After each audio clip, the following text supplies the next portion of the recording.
वाटतं एक आई म्हणून जर तुम्ही बघायला गेलात तर तुम्ही काय सांगाल व्यापाराला की आता यांनी तर सांगितलं तुम्ही बंद नव्हतं करायला पाहिजे, पण असं काही सोल्युशन काढलं पाहिजे होतं की एका दृष्टिकोनाने के चांगलं पण आहे. आज 4 दिवस त्रास होतोय, पण पुढे भविष्यात जे जाणार आहे टॅक्स वगैरे की आमच्या सामान्य लोकांच्या खिशातून जाणार आहे. नाही बरोबर आहे, तुम्ही म्हणताय ते मला पटतंय, पण याच्यात आता सोल्युशन काय? आता उद्या समजा व्यापाऱ्याने असं ठरवलं परत की चला आता एक काम करू, परत 10 दिवस बंद करू, मग तेव्हा तुम्ही त्याला सोल्युशन काय देणार? तेव्हा यांची मुलं थोडी उपाशी बसणार किंवा तुमची मुलं थोडी उपाशी बसणार. पूर्व तयारी करून ठेवू ना.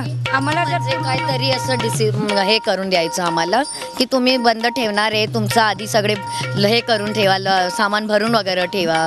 तेव्हा प्लॅनिंग केलेलं असलं तर आम्हाला पण एवढा त्रास नव्हता झाला. म्हणजे सरप्राईज चांगली द्या, वाईट देऊ नका असं तुम्हाला म्हणायचं आहे. तुम्हाला काय वाटतं? सेम सरप्राईज चांगली द्या, वाईट नका देऊ. म्हणजे सगळ्यांना त्रास आणि घालून असलं सरप्राईज काय कामाचं.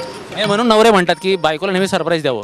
चांगलं दिलं ठीक आहे, नाही तर बायको शॉक देते असं काहीतरी. म्हणून जर लग्न करायला मला भीती वाटते आता असं. हा आणि एक त्रासदायक पण तेवढंच फायदेशीर पण आहे. करणं जरुरी पण आहे, कारण का जे पण होणार फ्युचरमध्ये जे नुकसान आहे ते आमचंच होणार आहे. कारण का जे आता चार्जेस लागतील LPTचे वगैरे ते कोणाच्या खिशातून जातील? शेवटी आमच्याच खिशातून जाणार आहे. तर हे पण बघायला पाहिजे ना आपण की फ्युचरच्या हिशोबाने हे आम्हाला चांगलं आहे की आत्ता 4 दिवस त्रास होईल, पण 4 दिवसानंतर ते आम्हाला पुढे खूप प्रॉफिटेबल आहे. गव्हर्नमेंट पब्लिक का सुनना चाहिए, थोड़ा बहुत सुनना चाहिए पब्लिक का. LBT लावायलाच नाही पाहिजे खरं तर.